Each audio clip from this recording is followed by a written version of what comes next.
Atensyon mga SSS members and pensioners, kakapasok lang. Importanteng abiso para sa araw na ito, dapat alam nyo mga ka-vlogs. Pag-uusapan natin dito sa video. Hold up.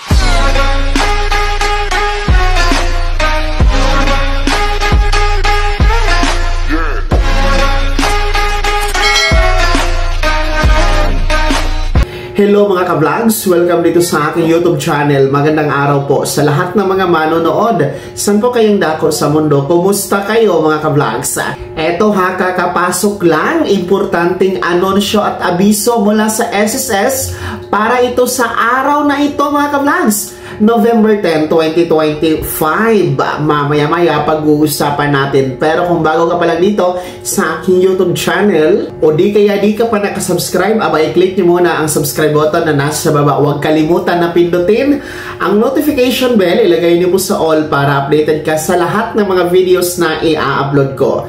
So makinig kayo mga miyembro at pensionado ni SSS. Mahalaga ito na abiso at anunsyo mula sa SSS. Kakapasok lang po para sa araw na ito ng Lunes, November 10, 2025. Sapagkat inanunsyo po ng SSS na sarado po ang SSS branches na diniklara po under po sa kanilang pinost, sa kanilang official Facebook page dahil nga po dito sa pananalasa ng Super Typhoon O1 mga ka-vlogs. So ang mga branches ng SSS na sarado sa araw na ito ay dyan po sa Region 1, Region 2, Region 3, Region 4-A, Region 4-B, Region 5 at Region 8. So yan po ha, wala pong bukas na mga branches dyan ni SSS mga ka-vlogs sapagkat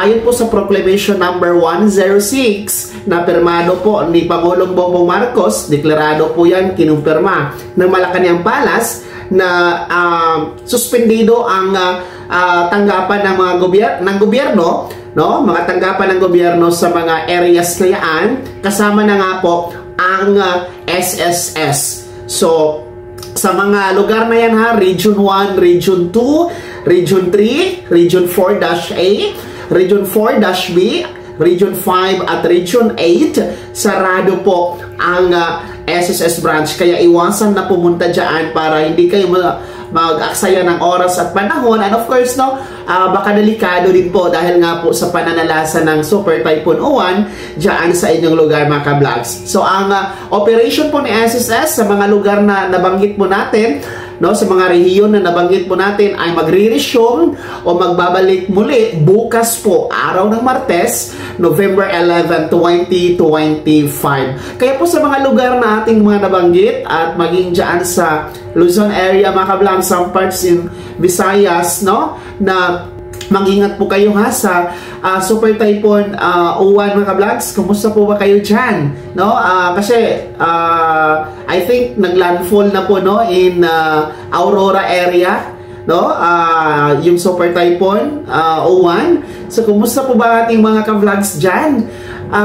Matindi po ba ang pinsala? No? Okay lang po ba kayo? Ano po ba ang tulong na nais po ninyo o kailangan ninyo sa mga panahong ito, no?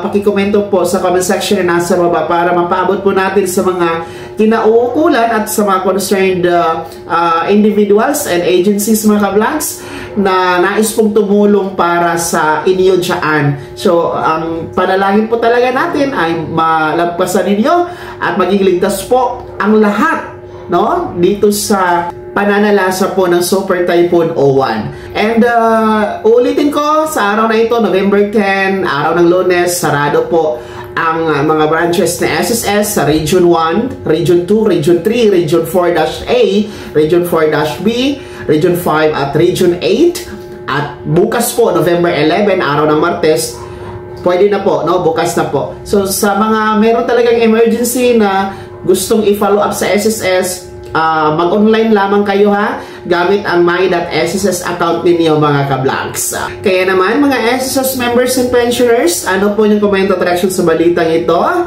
ibahagi niyo po sa comment section na nasa baba. Pakilakip ng buong pangalan at kung taga saan kayo. Bago ako magtapos sa video na to, kung gusto niyo po sumuporta sa aking YouTube channel, maaari niyo pong i-click ang ating super thanks button na nasa baba. Sa mga gusto maging miyembro, pwede i-click nyo lang ating join button. Maraming perks dyan mga ka-vlogs. Be my member now. Sana naging gabay ang video na to kahit pa paano na pag-uusapan natin ng mga mahahalagang bagay-bagay na may kinalaman sa pagiging miyembro, benepisyaryo at pensyonado sa SSS. Kung hindi ka pa nakasubscribe dito sa aking YouTube channel, maaari nyo lang i-click ang ating subscribe button na nasa baba. Huwag kalimutan na pindutin ang notification bell. Ilagay nyo po sa all para updated ka sa lahat ng mga videos na i-upload ko. Maaari nyo rin i-like ang video na to.